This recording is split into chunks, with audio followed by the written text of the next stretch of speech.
Agora, na nossa segunda parte, a gente vai falar sobre chave de fenda, sobre chave teste e sobre multímetro.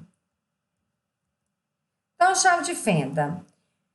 Existem tantos tipos de chave de fenda que tem hora que a gente até fica um pouquinho confuso, né? Só que cada chave de fenda atende um tipo de parafuso e um determinado tamanho para esse parafuso. Eu não tenho uma chave só que eu utilizo para todos os parafusos. Eu tenho uma chave de fenda especial para cada tipo de parafuso, tá?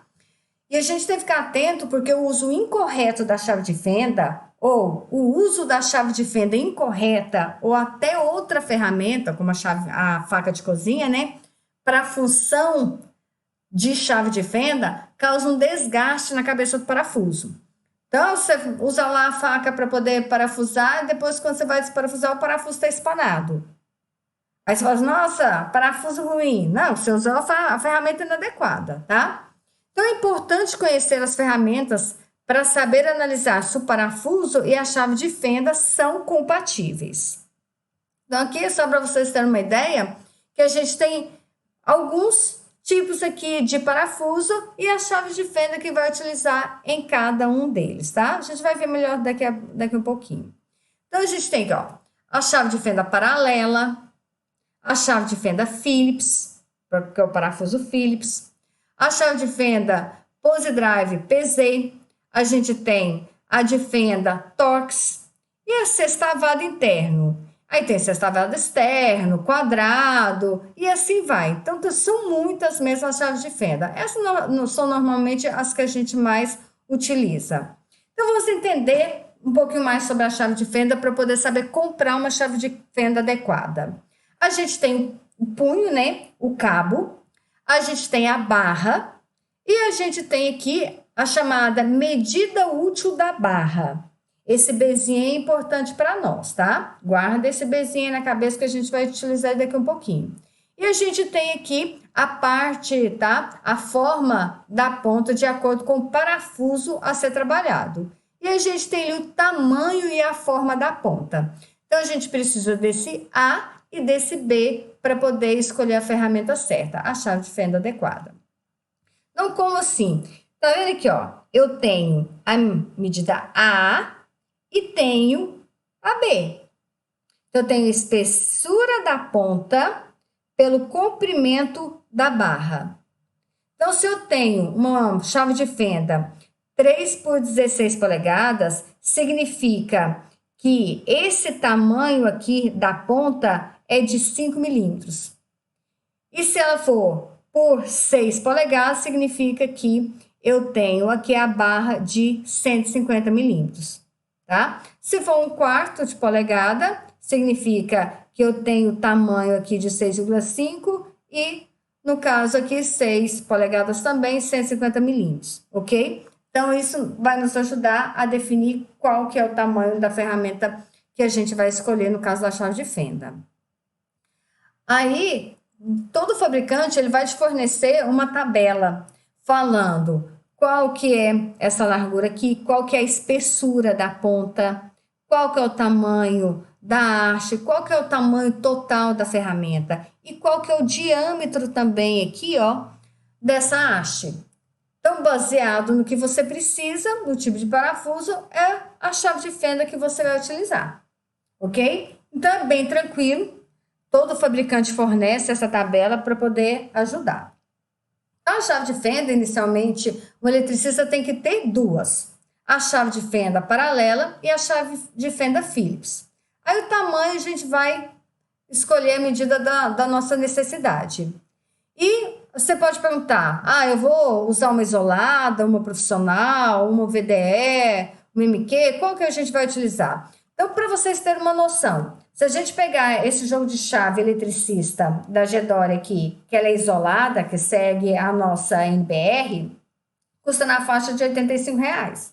Mas se você pegar uma com VDE, tá? Ela já dá um salto aí para a faixa de R$300. Então, você tem que pensar onde você vai utilizar para saber se você precisa realmente de uma chave VDE, ok?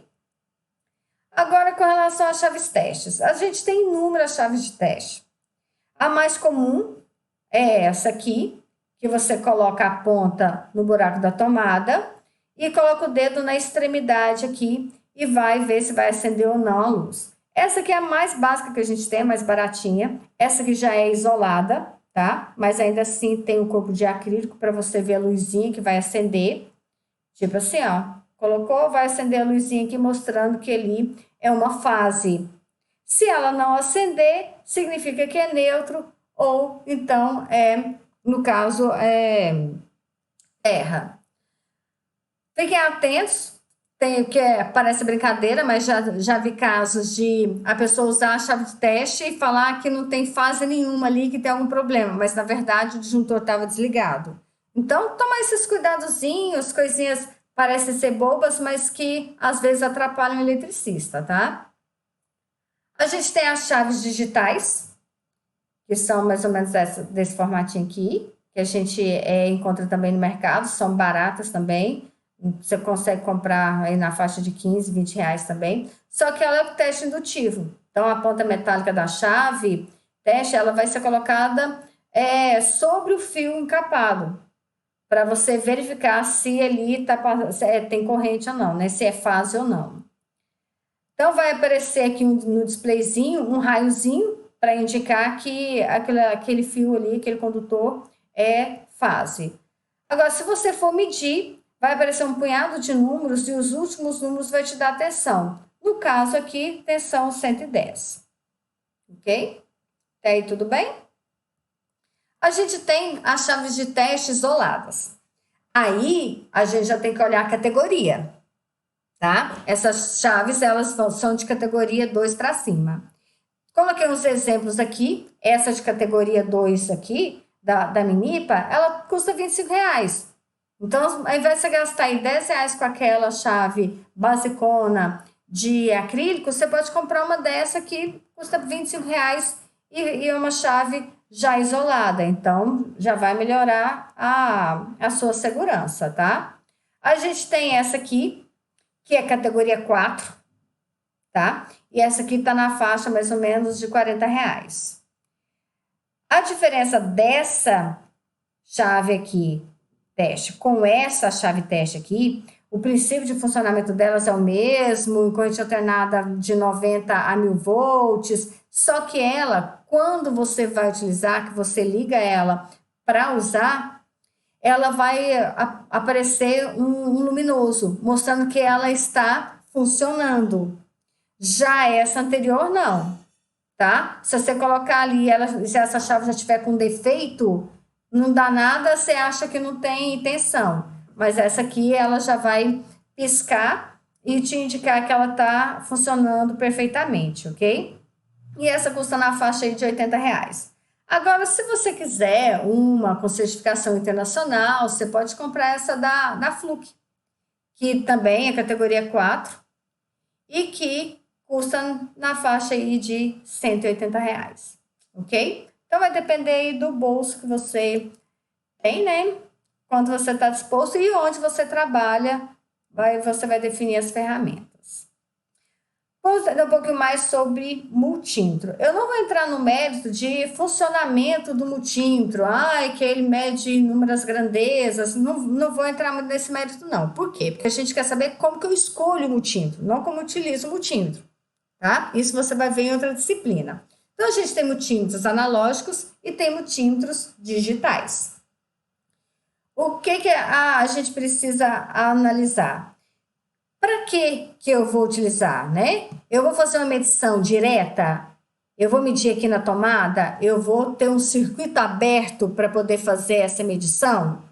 Porque quando eu uso esse multímetro com ponteira, eu tenho que ter o circuito aberto. Se eu não tiver o circuito aberto, eu vou lá cortar o fio para poder fazer a medição, porque o multímetro, para você medir ali, você precisa colocar, por exemplo, a corrente, você precisa colocar ele em série com o circuito. Então, não dá para você abrir o circuito, né? Então, para isso, eu tenho medição de corrente indireta, que aí a gente utiliza os alicates amperímetros, que facilitam muito a vida da gente na hora da leitura, tá? Eu acho que são equipamentos muito interessantes a gente adquirir, mas vai depender onde é que você trabalha. Se você não trabalha com linha viva, não há necessidade. Então, vai depender realmente da sua função como eletricista, quais os equipamentos que você vai ter. Alguns detalhes para vocês ficarem atentos. A gente tem que olhar categoria. Então, categoria 1, lembra que é lá para equipamentos eletrônicos, equipamentos isolados. Eu só posso usar a categoria 1 nesses equipamentos. Então, eu tenho que olhar aqui, ó. Vai estar escrito ali, ó, categoria 1. Nesse caso, 600 volts. A tensão máxima que eu vou poder utilizar. Então, tem que olhar a categoria e tem que olhar a tensão também. Esse ele custa na faixa de R$ 54, R$ 55. Se eu pegar uma categoria 2, aqui, ó, são aparelhos que a gente vai utilizar para medir de aparelhos domésticos, escritórios, laboratórios, né, tomadas ou pontos de alta tensão com circuito de ramificação longa. E eu vou ter que olhar aqui, ó, vai estar aqui, categoria 2, no caso esse aqui também, 600 volts, custa aí na faixa de R$ 100. Esse multímetro aqui de categoria 3, ele já pode ser utilizado nos barramentos, linha de alimentação de plantas industriais, painéis de distribuição, tomadas ou conectores, conexões curtas, tá? Em relação à entrada da rede da concessionária. E vai estar ali o símbolozinho bonitinho aqui com a informação que é categoria 3. A gente não pode deixar de prestar atenção nisso, tá? Tá aqui, ó, categoria 3. Na faixa aí de R$ 315. Categoria 4, a gente já vai poder utilizar ali perto do poste, né, na linha de baixa tensão, do poste até a construção. Ele tem uma proteção maior e a gente pode utilizar também ele nas linhas aéreas de edifícios isolados, tá? Em linhas subterrâneas, no caso para bombas, e ele custa aí na faixa de R$ 1.340. Esse aqui. Só que se a gente olhar aqui também, ó, categoria 4, mas esse já é para 1.000 volts. A gente tem categoria 4 para 600 volts também, que é um pouco mais barato. Vai depender do que você trabalha. Então, com relação ao multímetro, a gente tem que ficar atento com relação a isso, porque a gente tem multímetros muito mais caros também.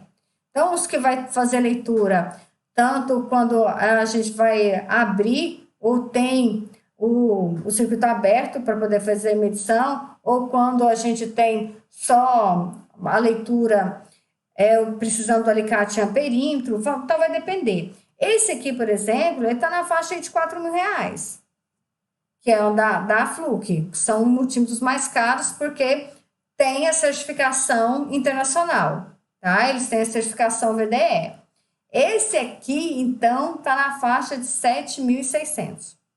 Então, para vocês terem uma ideia que não são baratos. E esse aqui é categoria 4, 600 volts. Ainda tem os categoria 4, 1.000 volts, que são mais caros ainda, tá? Então, vai depender realmente de onde você vai trabalhar. E, além disso, a gente ainda tem uma questão com relação aos motivos que tem que ficar atento com relação à questão da precisão do multímetro. Por quê? Porque se você vai trabalhar igual agente predial, o multímetro não precisa ser tão preciso na sua leitura. Agora, se você trabalha na parte de eletrônica, com microprocessador, aí sim, você precisa de uma precisão de leitura boa, tá? Então, com relação ao multímetro, é isso que eu queria passar para vocês também, na hora de escolher. Então, você tem que saber exatamente, gente, qual ferramenta que eu vou utilizar e onde eu vou utilizar, ok? Então, essa foi a segunda parte e não deixem de assistir a terceira, ok?